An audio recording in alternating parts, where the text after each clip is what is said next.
দিদি এটা তোমার জন্য একটু শ্রাবণ মাসের ছোট্ট উপহার। Thank you. ওয়েলকাম। আচ্ছা তাহলে আমি এবার খুলি এটা। হ্যাঁ একদম একদম। আচ্ছা দাঁড়াও, তার জন্য তো কাঁচিটা নিতে হবে।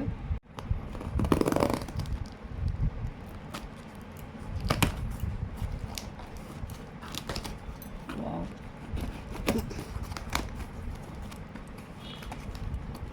মেয়েদের সব থেকে ইম্পর্টেন্ট জিনিস সেটা হচ্ছে এটা। এই দুটো জিনিস যে আমার কতটা পছন্দের সেটা মন্দিরা খুব ভালো করেই জানে। আর তার সাথে এটা তো আমার আরও পছন্দের একটা জিনিস, মানে আলতার সাথে সাথে এটা পরতেও আমি ভীষণ ভালোবাসি, টিপও আমি পরি। আর এখানে রয়েছে আমার জন্য সবুজ চুড়ি, আর এখানে রয়েছে দুটো গার্ডার সুন্দর, আর দারুণ সুন্দর কালারের একটা নেল পালিশ। Thank you. হঠাৎ করেই মন্দিরের কাছ থেকে প্রথমেই সোনপাপড়িটা খাওয়ার পর থেকে এই সোনপাপড়িটার পর এর ওপর আমি কিছুদিন ধরে অবসেস হয়ে গেছি, বিশেষ করে এই মাস ধরে। মানে এই নিয়ে আমার বোধহয় 7-8টা সোনপাপড়ির প্যাকেট খাওয়া হয়ে গেল, প্লাস আজকে আবার আমি সোনপাপড়ি গিফট পেলাম।